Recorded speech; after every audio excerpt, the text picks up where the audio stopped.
Hello and welcome to an all-new episode of Black Empowerment 365. I am one of your hosts, Kente, all the way live from Los Angeles, California, and I'm here with the beautiful, the wonderful, the talented Kiana Rodriguez. How you doing, Kiana? I am great. I'm excited tonight.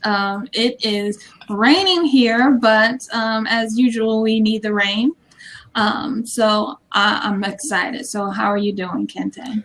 I'm doing really good because it's beautiful and sunny, and that's why I have this big smile on my face because all is right with the world.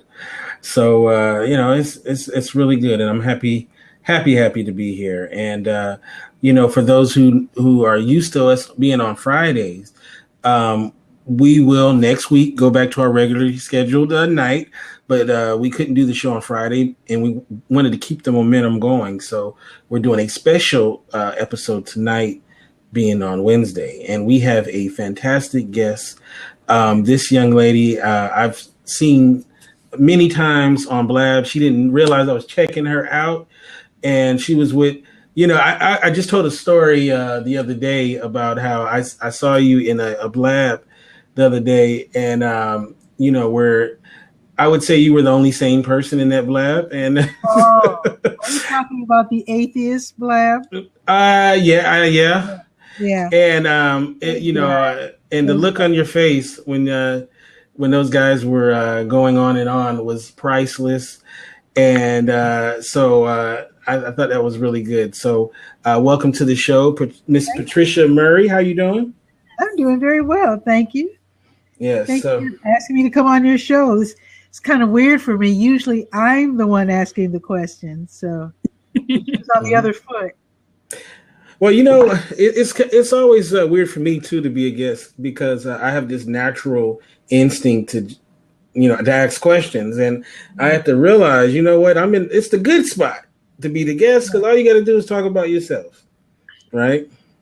I don't know. It's definitely the hot seat for me. Oh yeah. Well, we're gonna be gentle though. We're gonna be gentle.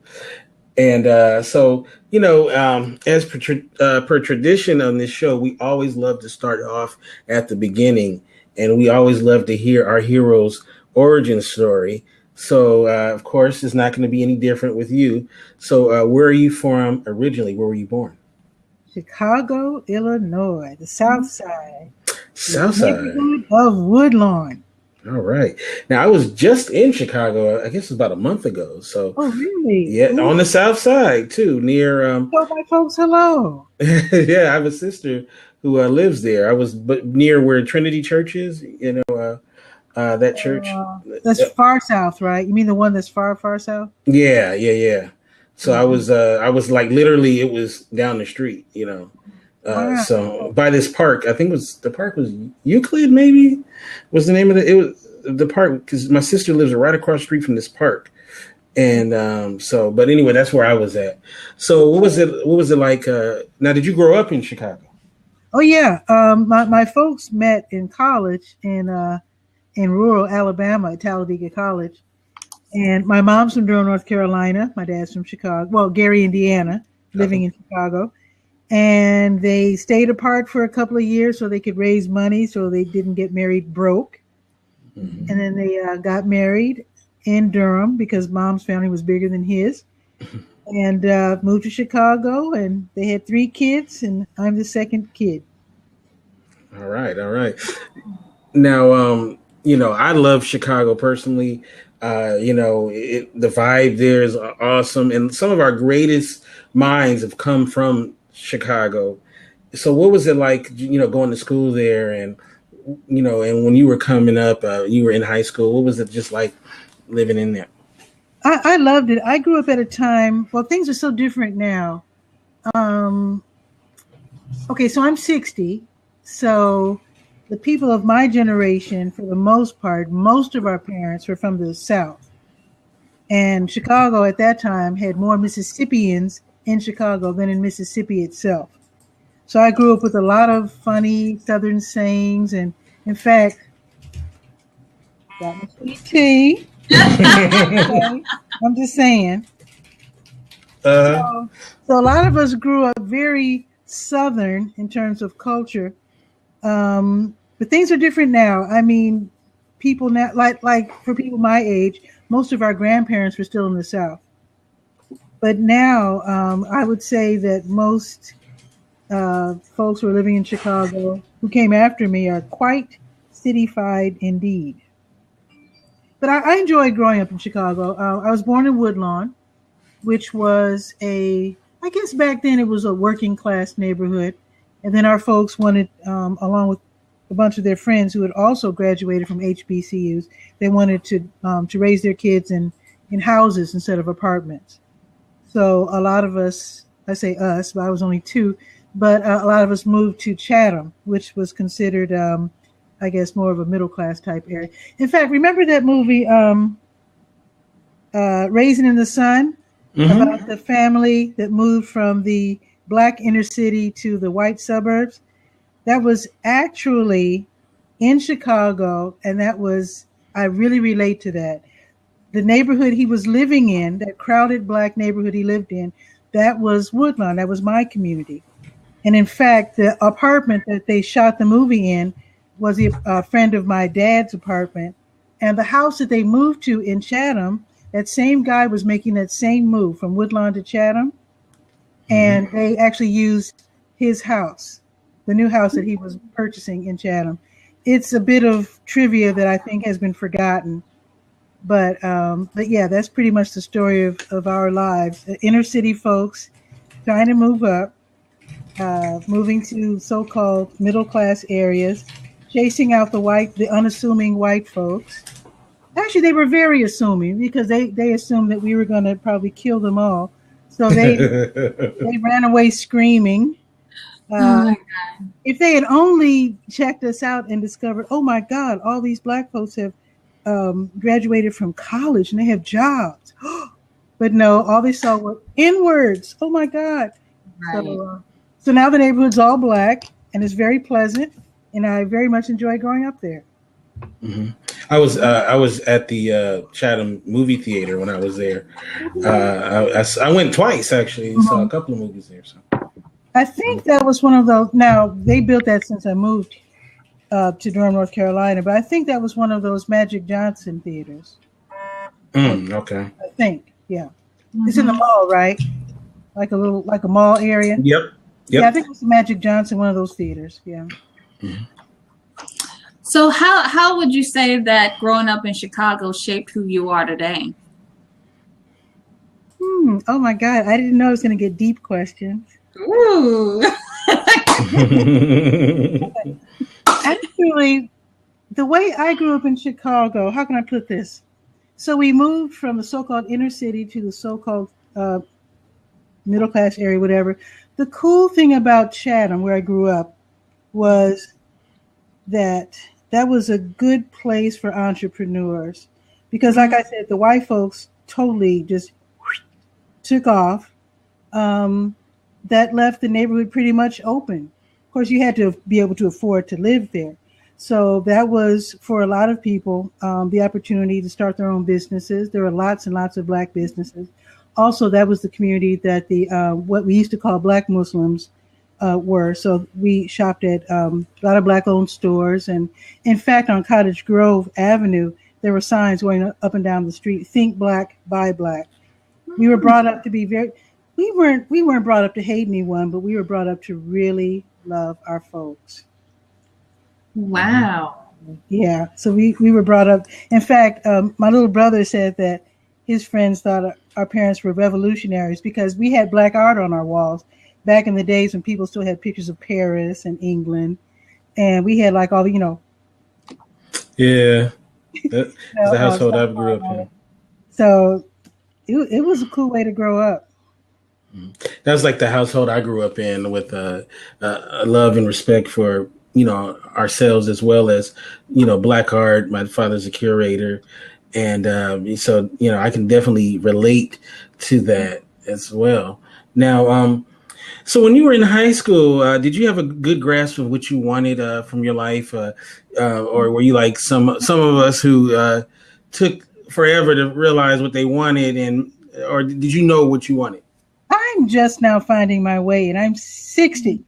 Okay. But I always loved music. My dad, I never got to hear him play, but before he joined the army, my dad was a musician. And in fact, being a musician saved his life. He was supposed to have become a gunner during World War II. He says they usually last 24 seconds. That's the guys that pop up in the tanks and shoot everybody to make room for the soldiers, taking over the whatever.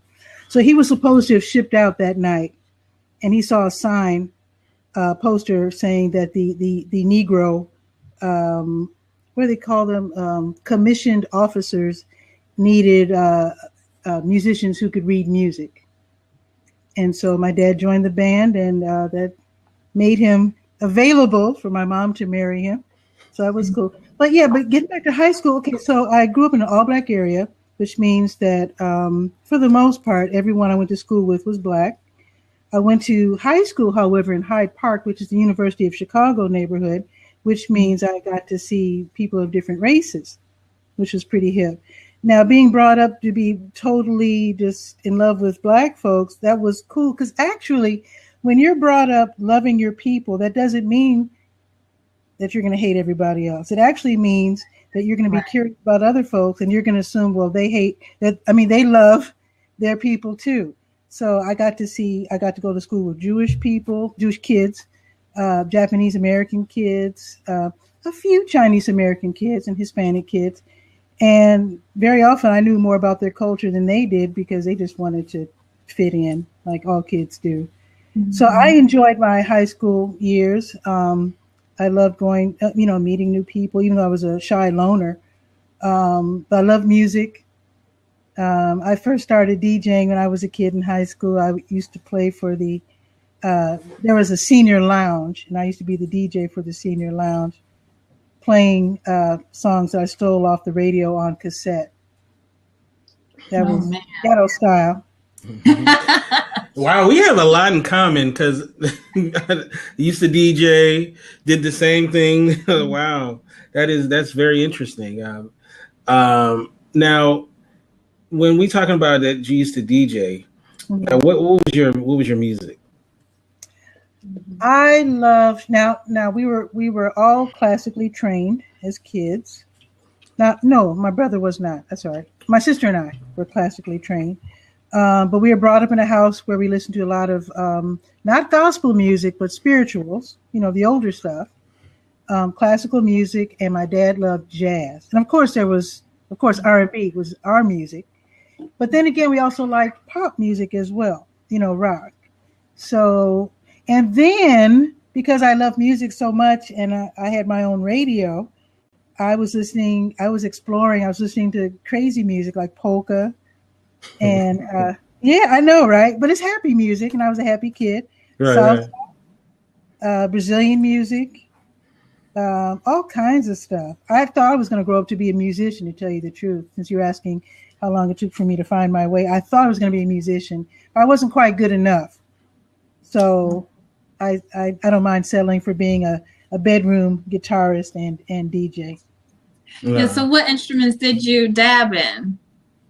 Piano was my first instrument, but I didn't really like it. Guitar is the way. I mean, I grew up playing air guitar to Jimi Hendrix. Guitar is my instrument. That's right. Me too, though. Me too. I'm telling you, we have a lot in common. That's funny. All right. So, do you play anything now? Oh yeah, I still play my guitar. And as a young adult, I actually played in a salsa band, believe it or not, even though I don't really speak Spanish. But I love salsa. I love music. I do too. Love jazz. So I played in a youth salsa band called Really? Típica Leal 79, back home, which is Típica Leal 79. And we got to open. Actually, the cool thing about being in the salsa band, we got to open for all the salsa stars who came to Chicago. So we got to open for the big names. Everybody, really? Cruz and Tito Puente always played in a jazz club, and Celia Cruz always played in huge venues. So we got to open for everybody else. So, yeah. So can you tell us more about this experience? I love salsa. I love salsa. I I'm can getting just some talk all beautiful night. comments from Pablo on the side. La vida es carnaval. Yes. Oh yeah, that's my girl. Here's the thing about Santa Cruz. My sister and I, as adults, of course, we lived in separate households. She was married and had a child, and I was single, had my own apartment. And whenever Celia Cruz was on TV, we'd call each other, Celia's on. And so we would watch together on channel 44, whatever channel she was on. And the last time we watched Celia together was actually Celia's funeral.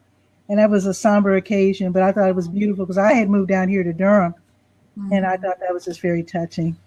Sisterly thing to do, yeah. But what did you want to know about salsa, though? Yeah, I want to know how was that experience actually being in the band and opening and playing for these big names. I mean, that's huge. It was fun. It was really, really fun. I can't even describe it. Basically, we practiced at the Puerto Rican Congress, which was there was this wonderful guy named Caribe. That was his nickname. He took money out of his own pocket. He was a city employee.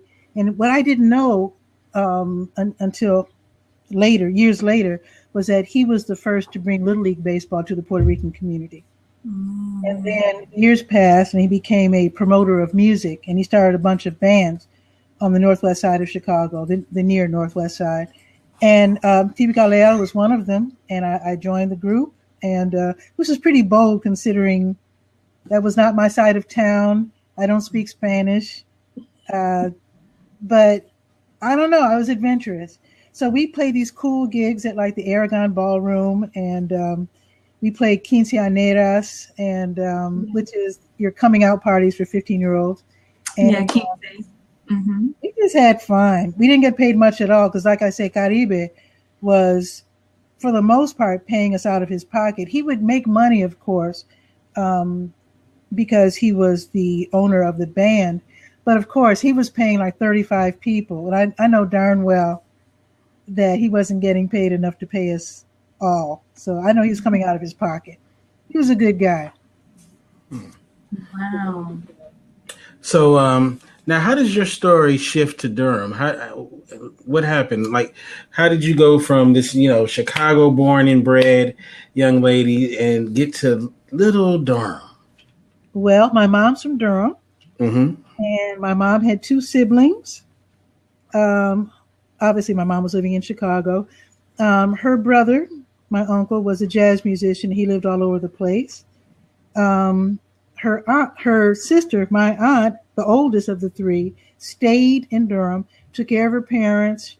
She was a teacher, and just a wonderful woman, just absolutely wonderful. She was able to convince a lot of kids to try college. She got a lot of young people into college, kids who didn't have the confidence to try for themselves. And she was able to talk them into giving it a try.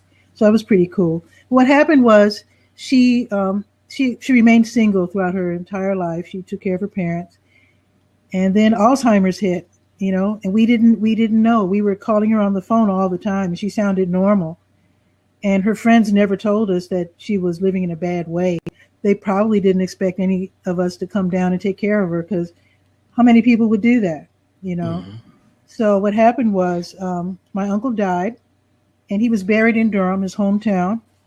And when we went down there for the funeral, we realized, oh my God, somebody has to help TT. We called her TT. And since my sister was married and with a child, I decided, well, since there's only one of us left, guess it's going to be me. So packed up, and here I am. No regrets. I love Durham. I miss Chicago, but I do love Durham. All right. So let's talk about the Durham Skywriter. Okay. First of all, what made you decide to invent the Durham Skywriter? Well, it started out as the Scoop, actually. I never had a really good paying job. I always had some hustle on the side. So in Chicago, when I moved back to my old neighborhood because I wanted to be a homeowner and couldn't afford to buy a house where I grew up, I started a community newspaper called the Woodlawn Scoop. It was one sheet of paper, Xeroxed, and I went around to all the stores and dropped them off. They were immediate hit.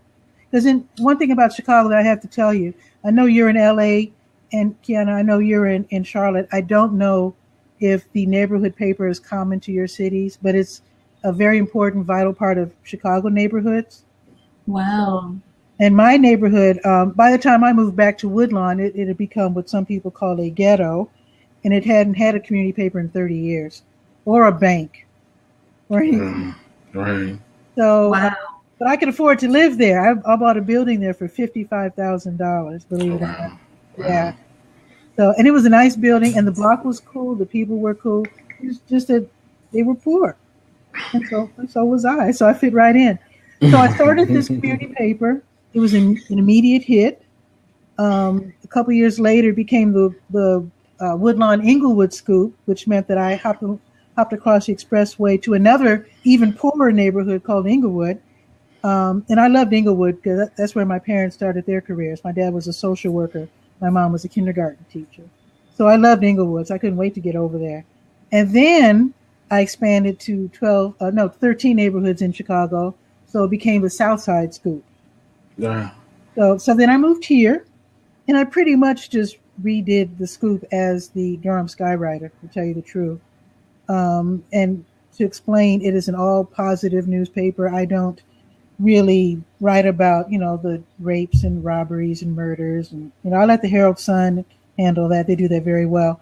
So I thought I would take all the positive stories. And actually, I like to give people information they can actually use. It doesn't help you very much when people point out that your neighborhood's poor and that you don't have resources. I mean, we know that. So I want to give people information that they can actually use so that they can better their lives. So I started out in print, and just like in Chicago, I circulated through the different neighborhoods and stores and whatnot, dropping off the paper. And I did this while my aunt slept. I was very lucky to be blessed. A lot of Alzheimer's patients pace all night, but my aunt slept like a log. She was an excellent sleeper, so I was able to tiptoe out and deliver my papers. And then, of course, when she died, we were living off of her pension. I had to stay with her, which meant I couldn't really work. So I wasn't making much money, and it was really very difficult. So when she died, I actually had to quit publishing the paper for a bit. I just couldn't afford to print it anymore. And some young people at the Boys and Girls Club, they said, well, go online. I was like, oh, yeah, the internet. And you don't have to pay for the internet. No. So I made it come back online. And I didn't mention that I was on the radio in Chicago and in Durham. So I was on the radio here. I had a show called Radio Skywriter for several years. A couple years ago, I quit that. And so I'm totally online with the Durham Skywriter, which is Durham's online community paper, and now TV Skywriter, which, on YouTube, right? Well, I was using Blab. Actually, I started out with Google+. I used Blab. The Blab has been kind of transitioning into something else. So, I know. So my new home is Fire Talk. Fire Talk. I heard about it. Fire Talk is the bomb. Yeah. I love Blab, and I will never put down Blab because Blab opened up some real opportunities for me. And I will always be grateful. I will stay on Blab until it dies or goes away, but I have moved TV Skywriter to Fire Talk. Interesting. Yeah. Interesting. So, go ahead. I'm sorry. No, go ahead. No, I was going to ask you, though, now, I love the idea that, you want to focus on positivity because there's this thought that people only will respond to negativity. But I believe that the people that make these decisions on what they want to post or what they want to create, they create the appetite for it. So you're absolutely right. Yeah. So it's only people have an appetite for it because the people who decide what they're going to push onto the public has created that appetite. So if they wanted to change it, they could. Well, check this out. Check this out. So I started out with a one-page newspaper, right? I had 2,000 copies. in Woodlawn, which is a very small community. And at the end of its run, let's see, I did the South Side Scoop. Let's say I was in business for maybe 8 or 10 years. I can't remember now. But anyway, okay, imagine I started out with one page, 2,000 copies. In just a few years, 40 pages, 20,000 copies. Wow. Yeah. So it grew fast. But here's the thing. People liked the positive information. Mm-hmm. And that's why the paper grew so fast. Even now, while the I won't mention any names, but while the newspapers here are slowly fading, the Durham Skywriter is picking up steam. Mm-hmm. Because people do like the positivity. Don't let them fool you into thinking, oh yeah, well, people only respond to negative news. And I was told, well, you might need to put some gossip in there. I was like, I don't need gossip. All I need is good information. That's right. Well, don't let people fool you into thinking people are negative. They're not. That's right. So how do you go about finding topics for to write about? How do you go about doing that? I follow the news, and now just to explain the way my newspaper, and I will always call it a newspaper even though it's a website. The way it's set up, I actually have different pages. I have one page per topic, and it's nice having a website because I don't have to worry about space anymore. I could have my articles as long as I want. But I have a health page, a governmental nonprofit news page, a school page, a legal page, kids page, senior page, sports, and a huge calendar of events page. And the cover story is what is, I guess, the only thing that changes every month. And so when I find my topics, usually, like for example, we had a problem with the police. We had some incidents with the police. And in fact, we just got a new police chief because of it. Okay. So I did not really criticize the police. Instead, I called for them to make their procedures public. Right now, they're hidden. And I pointed out that we're all from different cities here. This is a fast growing area. And we really need to know. We don't even know what might be a crime in Chicago might be cool here. You know what I'm saying? In terms of what's a misdemeanor, or what you can be, Anyway, I pick my topics from the news. I also, 4 times a year, I have a very popular column, El Cheapo Handy Hints. People love hints. And in fact, the June issue is going to be the summer Handy Hints issue. So I write about different things. Sometimes I'll write about real stuff that you just never read about. Like, for example, I'll do a story on the library system. A lot of people don't realize that you can do job hunting and you can rent movies. There's so many services like the Bookmobile. So I just like to look for information that people just don't know about and highlight it on my cover story. You are truly doing God's work because it is so necessary and needed. I just feel like so much stuff that we consume is so negative, and you don't realize it. You don't really realize how much it actually affects you. Mm-hmm. It affects you in a lot of ways that, maybe the way that you treat other people, the way that you treat your children, the way that you treat your lovers or whoever. Mm-hmm. So I like the idea that you are building a foundation on positivity. Well, go ahead. It's really necessary because, see, when I moved back to Woodlawn, like I said, by the time I moved back, it had become what they call a ghetto. And a lot of people felt bad about living there. And of course, I'm always looking for the positive. I was coming up with all these positive stories, and I'm like, well, didn't you hear about that kid that won that National Computer Award? Or what about, these kids over here, they just, built a computer, or this kid just pitched a no-hitter, but these stories don't circulate because if you don't have a community paper, there's no way for these stories to circulate. And this is before Facebook. So I decided, well, since these people feel so bad about living in Woodlawn, let me point out why Woodlawn is cool. And when you develop pride in wherever you are, even if other people are called, Woodlawn will always be called a slum. Well, actually, I heard that it's being regentrified since I moved. But as long as people are calling wherever you live a slum, you're not going to feel good about it unless you develop a love for it and the people inside of it. So, and I didn't mean to interrupt, but I just had to point. No, thank you. I appreciate that. I appreciate that, and I just really love what you're doing. To be honest, when I first started seeing you on Blab, and I would see Durham Skywriter, and it made me go and check it out, and I was just so impressed by what I saw. Thank you. And oh yes, definitely. And so what keeps you going? Like what keeps you motivated to do this great work that you do? I just love media. Ever since I was a little kid, I loved media. It didn't occur to me to study it because back when I was a kid, the media was used against my community because they always wanted to point out what horrible people they thought black folks were. So it never occurred to me that I could start my own media outlet until laptops, well, not laptops, but the small desktop Macs came out. Then I realized, oh my God, I can put out my own newspaper. So that's what I did.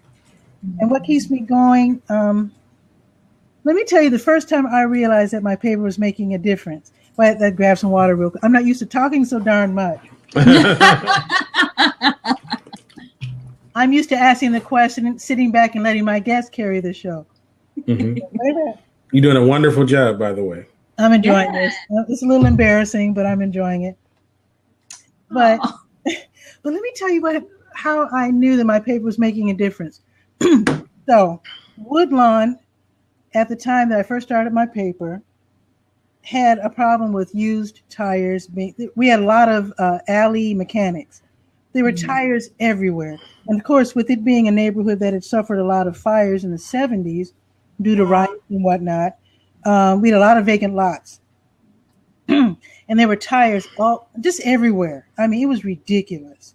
They had been there for decades. And every time the mechanics would fix a car, they just added to the pile.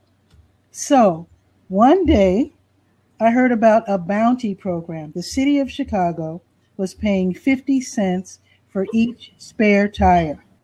That information did not make it to my community because, again, they're so busy telling us that we're all rapists and murderers that bit of information didn't reach Woodlawn.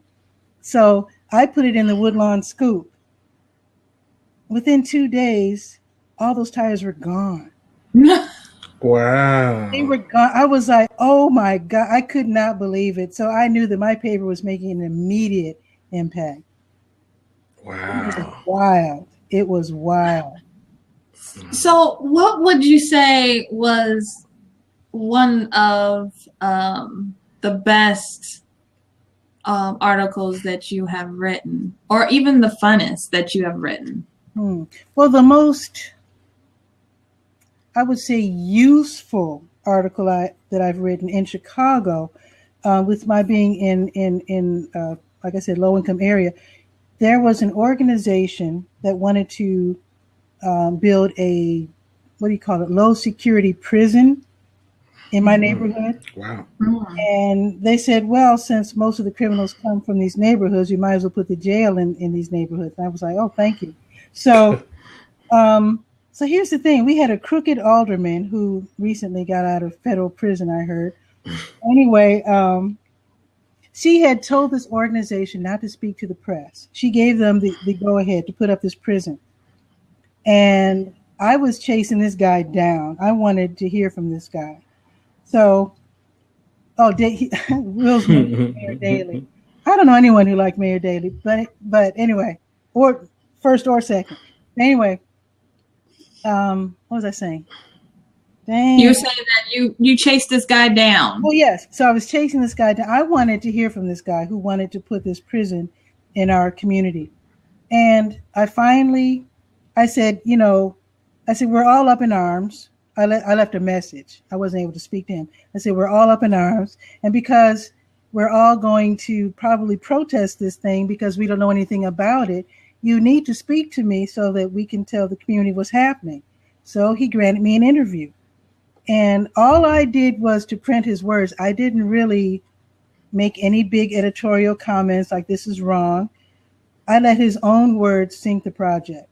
Woo! He was going to put this prison right in the next block, in the block between an elementary school and a troubled teen center. Oh my God. These guys were going to be let out of prison. I don't know if I'm using the right word, to go to work, wherever that is, at the same time that the kids would be going to school. Okay. Now that's just, I mean, you only need one kid to disappear and the whole thing, goes up in smoke. Okay. He also pointed out that they would be using this new device called cell phone to report to the boss or whatever, the jail people, the prison people, to let them know they have arrived at work. So all I did was point out a few things. Again, I didn't make any judgment calls. I merely said that it only takes one child to disappear for this to be considered poorly thought out. Also pointed out this new cell phone thing. You can call from anywhere and say that you're anywhere with a cell phone. I just pointed that out. And I also asked what jobs are these people going to get? This is a poor neighborhood. The biggest problem is we don't have jobs. Mm-hmm. So where are these guys going to be working? So it was poorly thought out. It was very poor. And then I asked him, what sorts of offenses have these prisoners committed? And he said, oh, well, just, not the really serious ones, just, rape. And oh, wow. Wow. So I because rape ain't serious, right? Oh, yeah. So I merely, all I had to do really was to print what he said, and that probably he got chased out of the neighborhood. So and also with the help of WVON Radio, which is, if you guys have never heard a Black-owned, civic-minded radio station, check out WVON in Chicago. Wonderful. They're like activists on the air. And so I was able to appear on WVON and talk about this prison as well. And we were able to chase them out of the community. Amen. Man, thank you. Thank you so much for your work. People always ask often, like, what can I do to help my community? And, there's so much you can do. I mean, you don't have to grab a picket sign, or you don't have to, beat up, somebody or anything like that. I mean, just by you using your pen, or in that case, your fingers, you were able to affect change. And I think it's amazing. And we don't have enough real journalists in our communities. There's very few. I mean, like I'm talking about real nose to the grind, chasing down stories. Journalists. A lot of times you get these black papers where they just go to the AP and basically print what's on the Associated Press. Yeah. That's true though. But a lot of us are also enamored of celebrities. I notice a lot of black publications chase down celebrities and that sort of thing. I never really liked celebrities. I have nothing against them, but I'm not too interested in that. But there's something that I do every morning that I think any of us can do to help our community. I do a 5-minute show every morning where I go on. It used to be Blab, it used to be Periscope, now it's Fire Talk. And I will answer that question that someone asked about Fire Talk, about how it works. But I do something for 5 minutes that any of us can do to help our fellow citizens. And that is, I grab 5 minutes worth of events. What I call my show was Bull City Notes. Durham is known as the Bull City. And for me, because I have a newspaper, all I have to do is to go to my newspaper and just, grab today's events. But basically, I tell you what's happening today in Durham. And that includes requests for proposals for contractors, parties, skating parties, anything. Wow. Anybody can do that. You don't have to be a journalist to do that. But I do it every morning around 10 o'clock, 5 minutes. I upload it. I edit it just a little bit. And then I post it on Facebook, Twitter, Google+. So any of us can do that. And that's a good way also to inform your young folks who claim that there's no jobs and no opportunities and boo-hoo, everybody's against us. You can point out all the opportunities that are out there. That is, if you can find them, depending on where you live. Oh my goodness. So what would you say is the biggest difference between Chicago and Durham as far as writing is concerned? Chicago and Durham are so different. Chicago is what they call a city of neighborhoods. You know, each neighborhood has a flavor, and Durham is wide open. I mean, like in Chicago, if I say I grew up in Chatham, everybody knows. Oh, well, Chatham, middle class black. Or if I say Pilsen, they'll say, oh, Mexican. Or if I say Wrigley, let's say, oh, near the ballpark, Cubs, you know, white middle class. But in Durham, there's no real, the neighborhoods don't really have names. I mean, some of them do, but it's kind of weird. Cicero, Will said Cicero. Really, that's so far west that I can't even relate to Cicero. But he's lived in Chicago too. Yeah. That's way by Midway Airport. But how did I'm sorry, go ahead. Oh, I was going to say Chicago is so huge that even though I was printing at the end 20,000 copies, I was only able to get my part of the South Side. I mean, not even the entire South Side, just 13 neighborhoods in the South Side. That's not nearly the entire side. Now, with 5,000 copies in Durham, I was able to cover practically the whole downtown area and many neighborhoods going to the city limits with just 5,000 copies. So that's the biggest difference. And also, for the most part, because I was covering the South Side, people would consider probably the newspaper I had in Chicago a black newspaper, although once I expanded to Hyde Park, of course, we were talking about, you know, white folks and Jewish folks and Chinese folks and whatnot. I never considered my paper simply a black paper. As long as you can read English, that's good enough for me. And in Durham, I mean, I'm black and I will always call myself a black publisher, but I know my publication isn't just for black folks. And in fact, I probably am the only media outlet that regularly pays attention to the Hispanic and Muslim communities and Jewish. So wow. Yeah, we're just all folks. Absolutely. Yeah. That's so true. And so as far as when it comes to diversity, how is it in Durham compared to, since you said that the cities and the neighborhoods were so different in Chicago, so when it came to diversity in Durham, how is it there?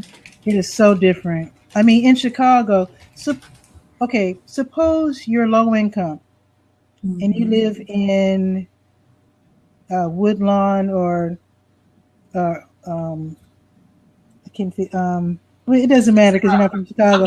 There's a West Side community I'm trying to think of. I can't think of it.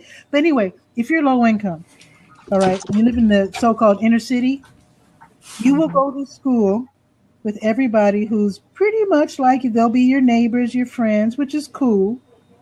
And you might not ever, however, see people of another race or even blacks from another income group until you grow up, if you're lucky. Because if you stay in your community, you know, they have the community school system in Chicago. So for the most part, especially, I'm just saying, pointing out low income because very often they do stick to their communities. We were brought up more what some people call middle class, whatever. But we were sent to integrated high schools because my folks knew that we were going to have to eventually be around white folks and learn about other cultures. And so that was their move. But Durham is amazing. I mean, from kindergarten, all the schools are integrated. Let's say integrated, which now, even though, see, I'm not the kind of person who says that integration is good and segregation is bad, because when you're comfortable, segregation is awesome because everything you need is in your community. You have Black doctors, Black dentists, Black everything. And so it's cool. You don't even notice that nobody's missing. But segregation's bad, I think, if you're low income because you don't get the resources that you need. That's the downside. So Durham is awesome because from the get-go, you're going to go to an integrated school, which I think is cool because when you grow up in places like Chicago that are segregated, you grow up with white people thinking that the absolute worst of Black people and vice versa. You know, because you never get to see them, you don't get to meet them. You know, so Durham is hip because it's far more integrated. The communities, some of the communities are kind of integrated. My community is a working class neighborhood, and it's pretty much all Black, but it's not because, I mean, we see white folks walking their dogs and stuff. It's not like they're scared of us. It's just, you know, I think Durham is more organic. So when the new influx of Hispanics came in, it's not like they said, oh, let's make a Hispanic town. No, they just moved in the neighborhoods that had vacancies. So you might look over, oh, there's a Hispanic family they moved in. Yeah. Oh, where'd they come from? Yeah, so I think it's kind of cool because I think integration can be cool in that you don't grow up necessarily thinking the worst of everyone else. Wow, it's very well said. Because a lot of people don't know how nuanced it is, you know, and I'm, you know, I'm not as black and white, you know what I mean? I know there's a lot of gray. So I know a lot of times people believe what they believe and they don't have no room for anything else. So, I mean, don't get me wrong. There's some things I'm black and white about, you know, either right or wrong. But I think there's a lot of gray area that people don't realize, like, you know, especially when it comes to integration and segregation. I think. But going back to the Durham Skywriter, where do you see it in the future? I mean, what would you like to accomplish, and also growth? How do you see it growing?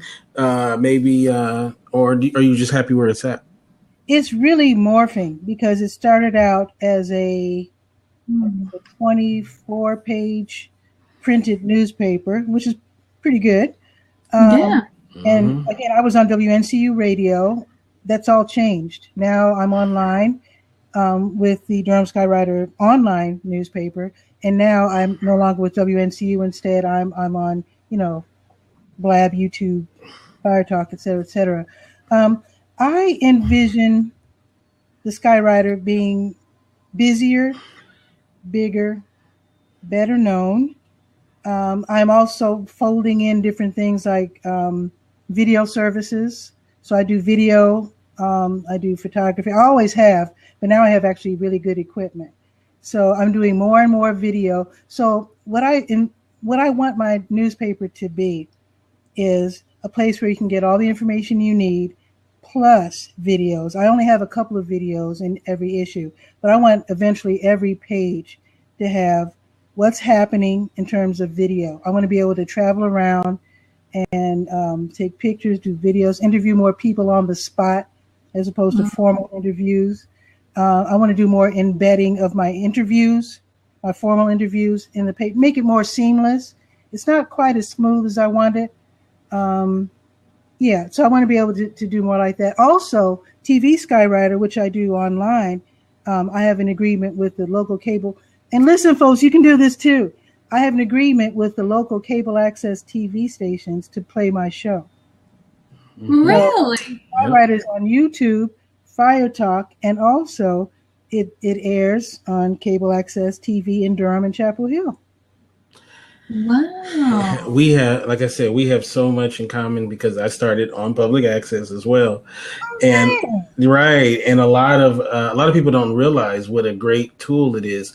Unfortunately, a lot of people don't know this though, but our last president, George Bush, changed some of the laws as regards to public access, which kind of put people, the cable companies were forced to provide it due to and then they changed it to make it where it's their own. They can basically decide if they want to or not. And a lot of them over the country decided that they weren't going to do it. But there are places. We came we fought so hard a few years ago to keep our cable access channel going. And in fact, Time Warner Cable, they totally just dropped us.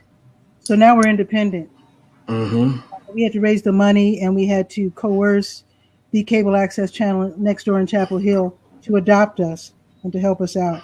A lot of people don't know that, because I was real heavy in the public access thing.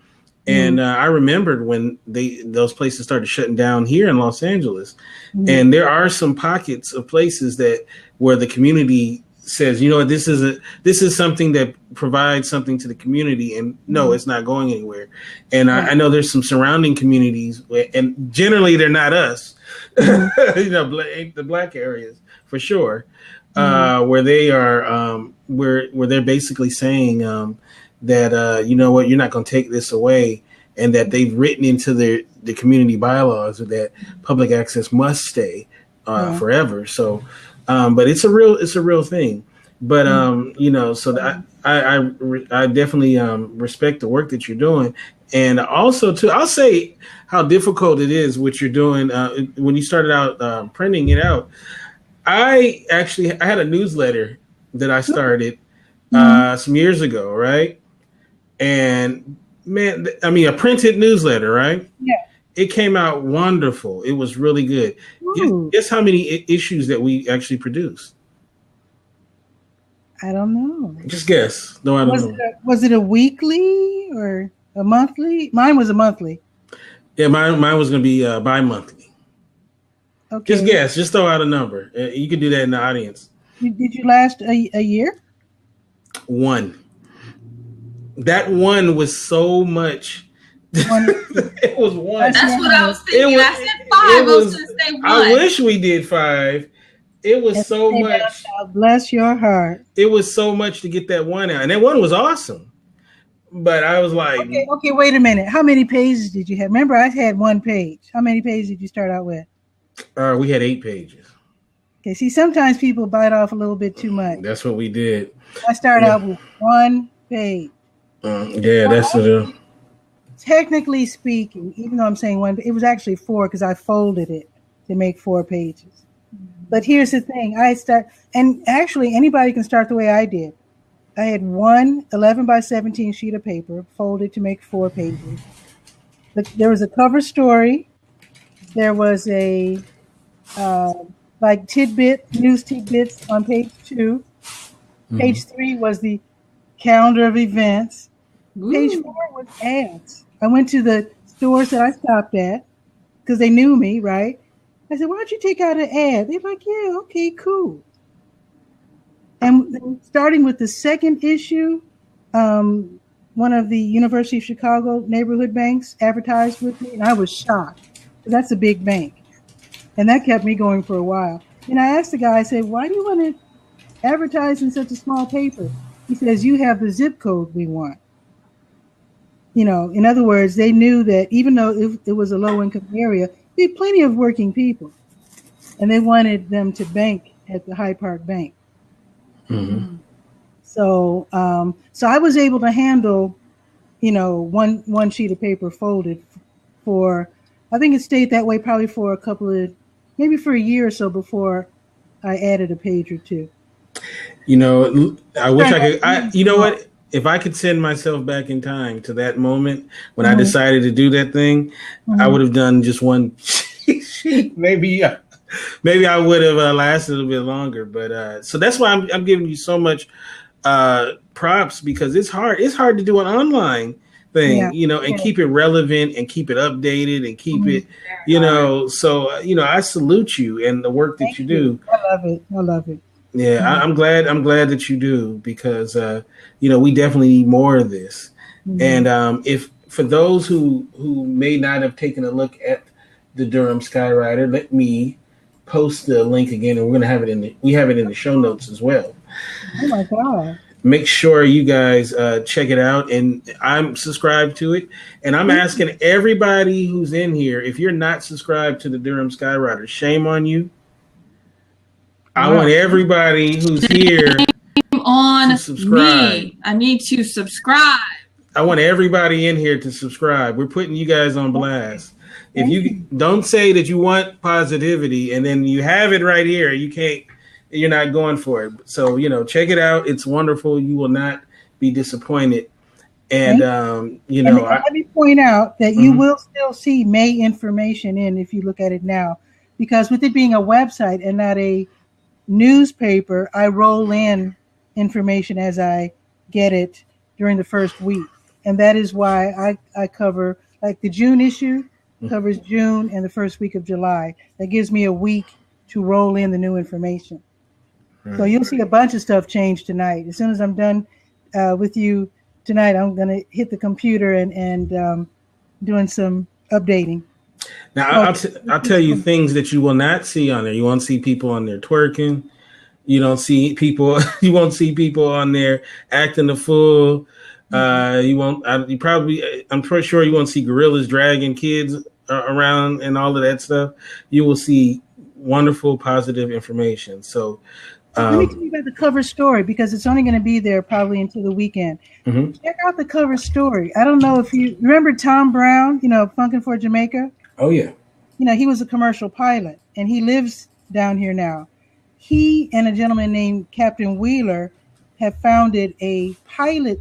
This program is ridiculous. High school kids, this is aimed for black kids in high school. They get free training to be an airplane pilot. And the reason why they started this program is because recent air crashes have forced people to add more and more hours that you have to earn before getting your license.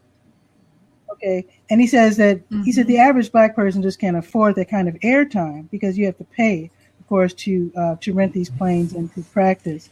So they actually, out of their own pocket, Tom Brown and Captain Wheeler, they have this big thing. It's a flight. What do you call those things? It's a flight. It's like flying in an airplane. Simulator. Yeah, it's amazing. It's in our local. We have like a community center type thing, and it's in the basement of that community center performance space, and it's a free program. These kids get to learn how to fly airplanes, and I watched a kid, fly, and it's just as scary as it is in real life. It's so real. It is so real. I was like, whoa. It was just for real. My ears didn't pop, but everything else felt real. I mean, you're actually like bumping along, and it's hip. But read about that. It'll only be there for another few days, few additional days. I have two nephews. One lives in Chicago. He was the one that I visited. I visited his mother, and he was there, obviously. He's 17. He's about to go to college. He just graduated from high school. And last summer, he went to a flight camp.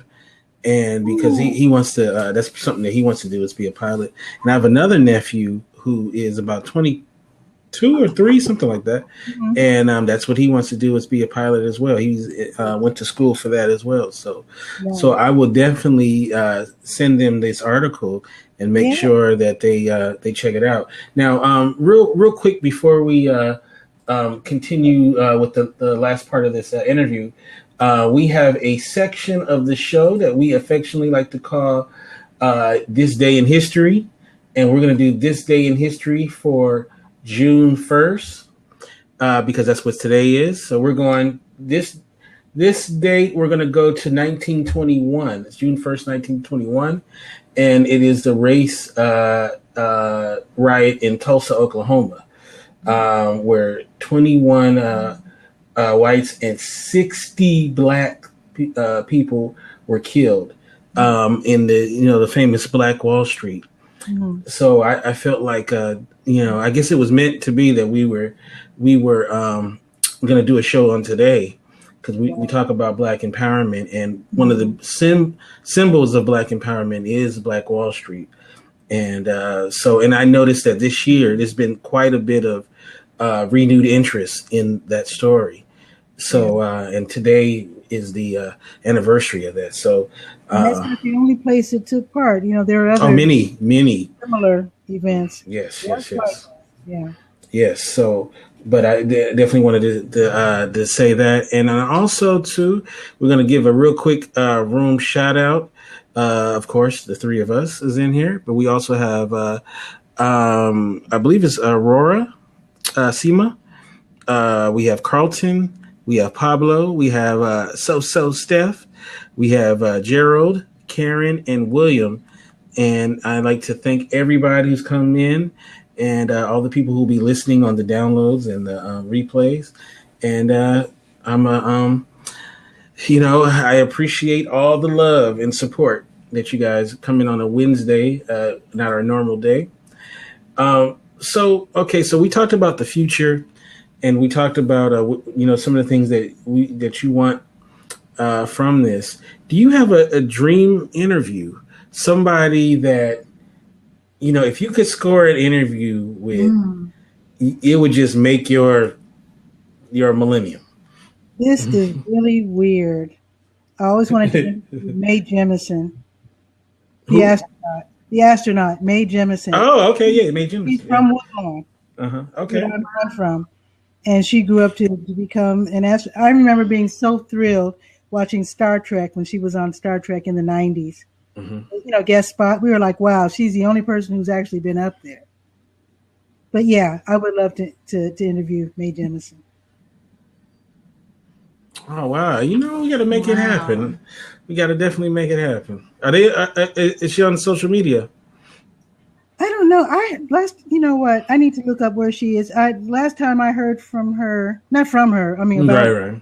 She was living in Texas or somewhere. I know that she's done a lot of really interesting things in terms of education and politics, but she's very low key. Very low key. She is not a celebrity, your average celebrity.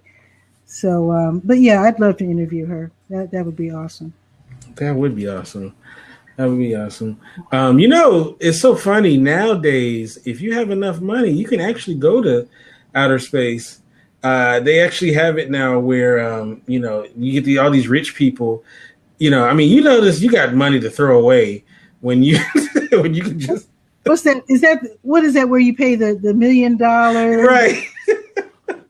I know Kiana has that throwaway money. I don't though. Just to go to outer space for nothing. Oh my gosh, I would not be going to space, though. I'll tell you that. Not coming back. Wow. I know, right? But I wonder how we do that, because I'm thinking O-rings. I don't know. If a certain person becomes president, I might have to go to Mars, Jupiter, Uranus, and somewhere.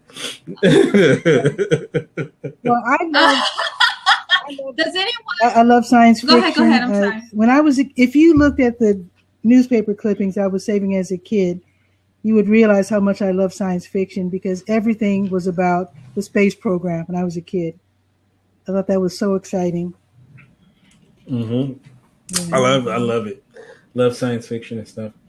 And one thing I like about your story, about flying and stuff. One thing I think we need specifically in our communities is, that having that wonderment that, all things are possible. That's one thing I do like about our current president, is that there's a bunch of kids who the only thing they know is there's a black president. You know what I mean? Like, that's all they know. They're looking at us weird. Like, what are you talking about? The president's black. So the little girl who was in hysterics because her parents told her that he wasn't going to be the president next time. And she had a meltdown. It was on Facebook. She was like having a fit. And when I see the little kids, the way they look at him with such deep admiration, and and the lady who was, I think, 106 years old, who got to meet President Obama, and she was just so cute. Yeah. She was like, "We got a black president. We got a black wife." So okay, but I thought that was cute. That is cute. I like it. I like it. Yeah, that's That is actually one of the things that, I would volunteer at a nursing home with the church here, and there's this woman that actually, she lived very close to Rosa Parks, and she would really tell us stories about it. And now looking at our president, she would always mention that, because a lot of people during that time, they never thought they would live to see it. Mm-hmm. That was an amazing night. The first time he was elected was amazing. Yeah, I was hired to be a DJ for this election night event. They rented a giant screen, outdoor TV screen. I was supposed to play during the commercial breaks, and I couldn't watch the screen. It meant too much to me. I couldn't watch, so I was sitting like this. When I wasn't playing music, I was just sitting like this, just trying to think of other things. And I would never look at the screen because I didn't want to be hurt if he lost. So I was just sitting there like this.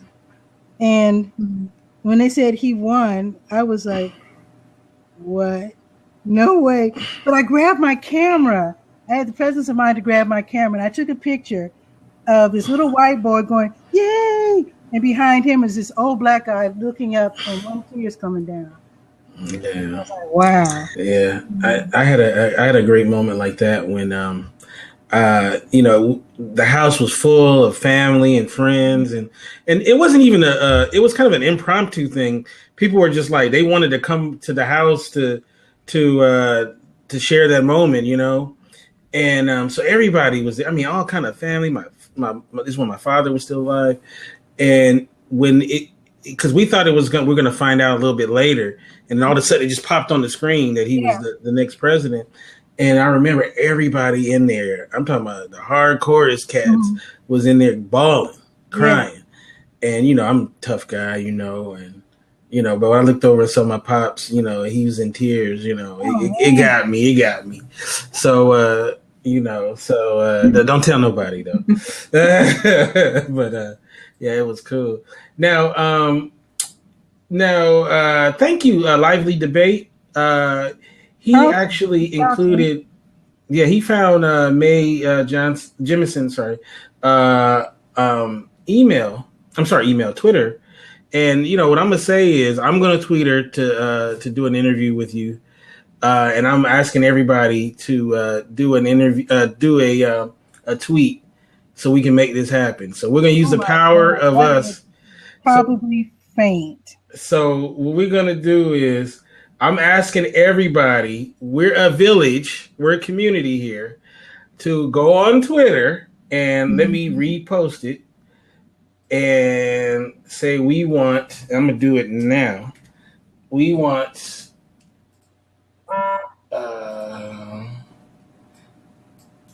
May to do an interview.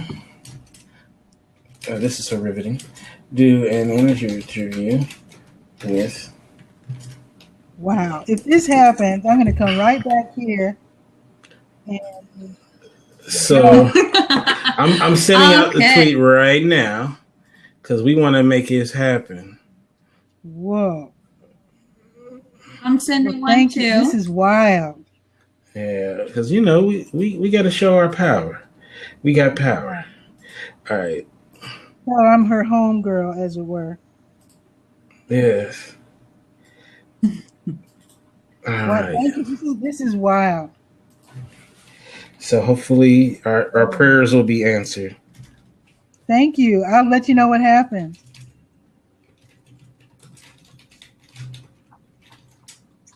And she can say, "Who is this?" All right. Here we go. More for what you asked for. No problem. All right.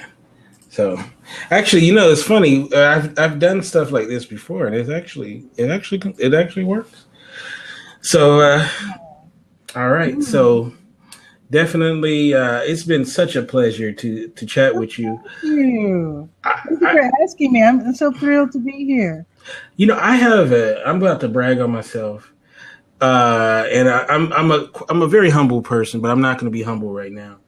And sometimes, I think I have a good ability when I see somebody, I don't know, I could just tell that they're solid people. And I remember the first time I seen you on this platform, before you really even said much, I just knew you were solid. And so I was, I'm very happy. I knew I wanted to do an interview with you at some point, and I'm glad that it just opened up this way. So Thank you. and hopefully this won't be the last. So, we can chop it up with you in the future. We buddies now. That's right. That's right. That's right. So for those who may not know, how can people get you in social media and such? And then tell them once again about Durham Skywriter and how they can become a member of be on your subscription list. Sure. So the Durham Skywriter is Durham, North Carolina's online community paper, and you can read it at durhamskywriter.com. I'm on Twitter as, Durham Skywriter. Facebook. Well, I was told that I need to start a Durham Skywriter business page. Mm-hmm. So I'll let you know when that happens. I'm still learning about the social media. Let's see. With Blab, I'm Durham Skywriter. And with Fire Talk and YouTube, my channels are Patricia A. Murray, all squished together as one word. And someone asked a question about Fire Talk. I think the question was, how many people can appear on screen at once? And it's 2 people. Okay. Unlike Blab, only 2 people can show up.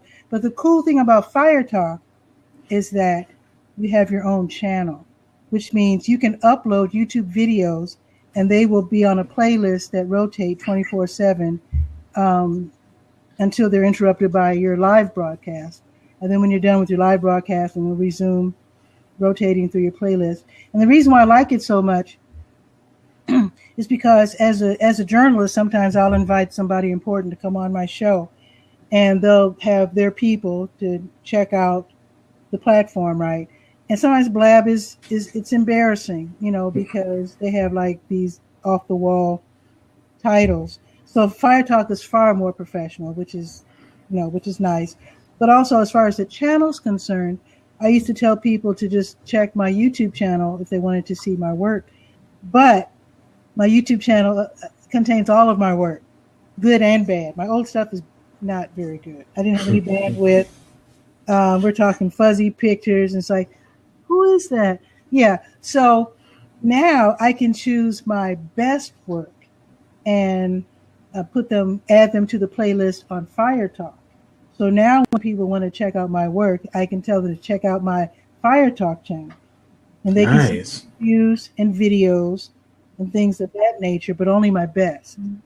So I would suggest if anybody is in my position where you need to showcase what you do, check out Fire Talk, because you can do another thing about Fire Talk, which I will probably never do, but you can set up events where you charge money.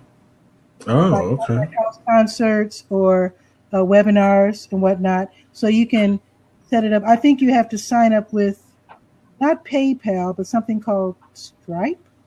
Stripe, I think it's called, or something. Right. Yeah. So you can actually charge people to watch your special program. I mean, I guess I could do it if I could think of something to charge for. That's another good thing about Fire Talk, something worth checking into. So, and again, you can find my channel, firetalk.com/Patricia A. Murray. So. And I want to include one thing, too, to go along with what you're saying, is although it's called the Durham Skywriter and it does focus on local events, you don't have to be from Durham to enjoy it, and I think it's important for people to understand that because I don't want people to say, well, if I was in Durham, I would be checking it out. It's, you can enjoy it and you can be anywhere. You can be on Mars. I think they have a big following in Mars too. So huge in Mars, huge. So I just wanted to make sure that people understood that you don't have to be in Durham to enjoy the content on it. So don't use that as no excuse, people. Thank you. All right, Kiana, how can people get you on social media and such? All right. You can find me across the board at Happy Work Week, Twitter, Tumblr, Pinterest. Of course, Facebook is facebook.com/happyworkweek555. And of course, happyworkweek.com. So, Kente, how can people can find me? You can follow me at Kente F. And also, if you want to hear our other podcasts and such, you can go to indyradio.org. That's indyradio.org. Next week, we will be back on our regular scheduled night, which is Friday, and it'll be June 10th. And we'll be joined by Teresa King, who she's actually starting her own Blab series the following week, and that will come on right after us. So it'll be good to chop it up with her, and it'll be a lot of fun. So with that said, you guys have a wonderful rest of your week, because it's Hump Day. So enjoy the It's midweek celebration. There you go. I like that better. Midweek celebration. Thank you. So you guys have a beautiful, rest of your week, and God bless. Thank you.